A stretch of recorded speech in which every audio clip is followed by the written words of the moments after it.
Today we find out how many smartwatches Dave and Rick can wear on their delicate little wrists. I'm Helen Hong and this is Geek Vs Geek.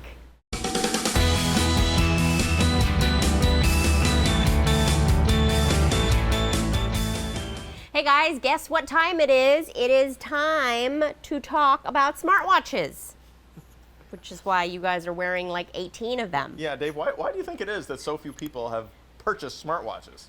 Well, probably because you're hogging most of them right now. Yeah, you have all of them. So I've got the Apple Watch and the Motorola Moto 360. This obviously works with the iPhone. This one works with Android phones. What are you wearing? I am wearing Moto's sport version of the 360. Nice I'm wearing choice. a Martian Passport, one of my personal favorites, Apple Watch and Pebble Time Steel.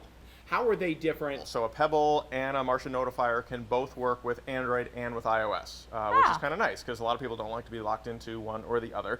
I really like the Martian Notifier because, for one thing, it's $129, which is very reasonable, and you often see it selling for a lot less.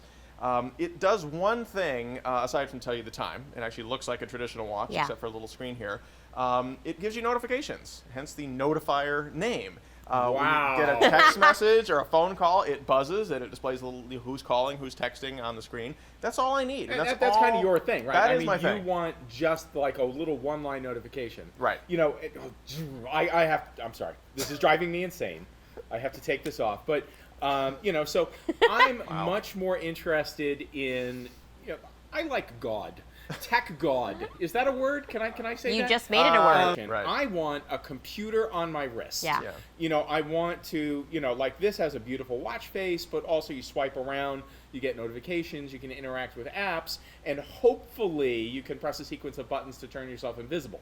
There was a great show in the 80s, yet. I think, about a guy that could do that. So, there's different kinds of people. There's people like me that want something like this, something minimalist. What do you do, Helen? I don't wear a watch at all, and I know a lot of women that don't, even the women that I know that are very tech savvy have not bought on, because look at the size of these things. Well, you don't have to wear two at once. Yes, but even the Apple smartwatch is still, it's still pretty big. Yeah. I mean, look at that. That's a honkin' piece of watch. So if it was a really small one, would you wear it? Yeah, or would maybe. you just stick with your phone? Maybe. I think at this point, for a lot of women especially, the phone has completely replaced the watch. So I can't see myself going back to a watch just for a notification. So you don't miss, like, let's say, the phone is a few feet away, it's in a purse or something across the room. No. You're going to miss those notifications unless you have something on your wrist constantly telling you what's going on. I mean, I check it pretty frequently anyway, so I don't think there's ever going to be like 10 minutes that Then go how by. come days go by before you respond to texts that I send you? Oh, well, that's a difference. That's by choice, Dave. I'm sorry. Let's talk about this thing. Right. So this is called the Chronos, and actually this is an option for people who have a watch, a regular old analog watch they love and they want to keep. They can ensmarten it, if you would. Or de-stupidify it. Yes. And so the Chronos is just this little disc, barely larger than a quarter, that you just slide under your existing. It's kind of hard to do with the Apple Watch. If you're wearing 4 watches, Yeah, does it matter which one you slide it under?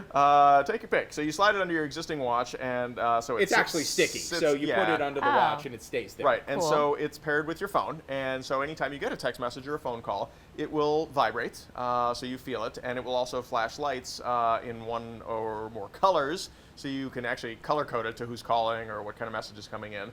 And it's a really nice way to be able to have those smart features without abandoning your current watch. Yeah, and it's nice because it's small. So if I did have like a woman's watch that was much smaller, I might be able to see. That's so much nicer than one of these big The only honking disadvantage things. to this, and maybe it's not a big deal, but this is something else to charge. Yes. I'm already wearing a watch, which I may or may not have to charge or change batteries on. Probably not if it's an old style battery. So you're charging either way. Old style phone. But this I have to remember to stick in its charging cradle once a week. Yeah, and this is actually every 3 days, I think, is the Every 3 days, which yeah, is that's not great. the disadvantage. But it is an inductive charger, so you just lay it in.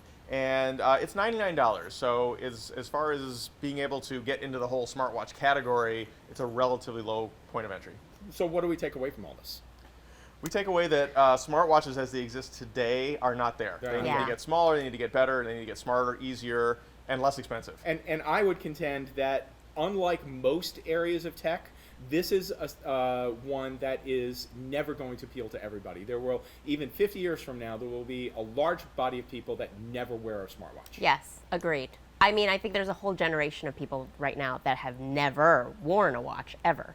So. If you want my Apple Watch, I'm putting it on Craigslist. That's all for today. Whether you loved it or hated it, let us know at tech@ehow.com and like our Facebook page. See you next time on Geek vs. Geek.